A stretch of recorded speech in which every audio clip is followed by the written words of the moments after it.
Okay, everybody, here's a video about different joints and their movements. Somehow I pawned this beautiful creature in front of you to model for me, so I don't have to be on the video.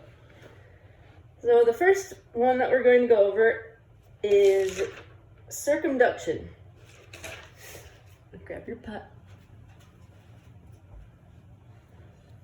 Circumduction is where one end of the appendage remains fairly stationary while the other makes a circular motion. Kind of like stirring a pot or a baseball player winding up for a pitch.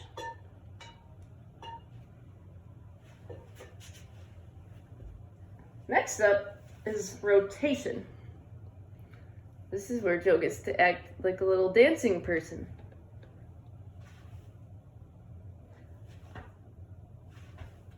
Rotation is movement in which a bone spins on its longitudinal axis.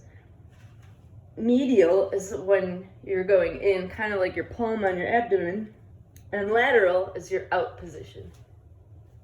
Thank you. Thanks, monkey. All right, next is flexion. Flexion is a movement that decreases a joint angle. So if you see the elbow, it's decreasing when Joe flexes. It's usually in the sagittal plane, and this is most common in hinge joints.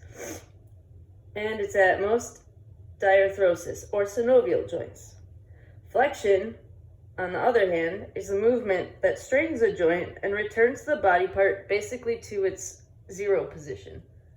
Extension. Flexion, flex that muscle. Extension, out. All right, next is abduction, which is the movement of a body part in the frontal plane away from the midline of the body. So this would be like beginning to do a jumping jack or standing spread eagle. There's abduction. The reverse is adduction, which is movement in the frontal plane back toward the midline. So it's the reverse of abduction. I think it's easiest to remember this. The difference between them is adduction, you're just adding your body parts back to your body's main line. Next is elevation, and that is a movement that raises a body part vertically in the frontal plane. So I don't know, think like an elevator. Your shoulders in this instance are like elevator going up. And the opposite is lowering it in the same plane, which is depression. Elevation, depression, sad.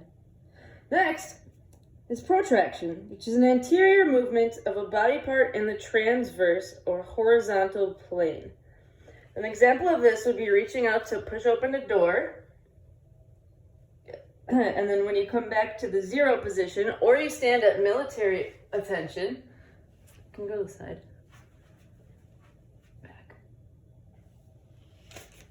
Standing at military attention is retraction. Also, you can see this when doing a push-up, which Joe will now model.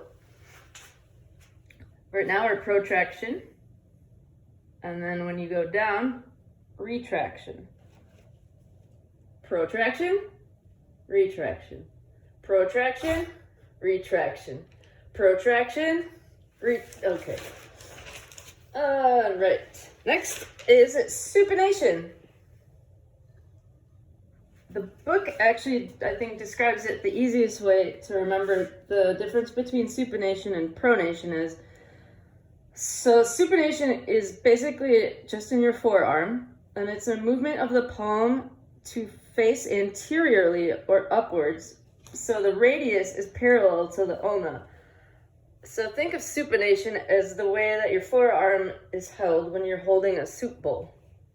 And then the opposite movement is pronation, which is when the radius crosses the ulna like an X and the palm faces posteriorly or downward. So also in the book it says you're prone, the best way to remember it, you're prone to stand comfortably, which is, if you look at that arm, not the bowl one, that's how you're prone to stand. And the one with the bowl, supination, like you're holding the bowl of soup. And finally, We have dorsiflexion. You remove your sock. No. This is Joe's favorite. Dorsiflexion is movement in which the toes are elevated. Think about this like you're supposed to put it on your toenails, like applying toenail polish. So you see how the toes are elevated. Now the opposite is plantar flexion, which is the movement of the foot when toes face downward. So an example would be standing tiptoe or pressing on a gas pedal. Pretend like you're gonna do a gas pedal. Meow. Meow. So dorsiflexion, think about applying toenail polish, your toes are elevated. And plantar flexion is pressing a gas pedal or facing your toes downward. Thank you. I hope this helps.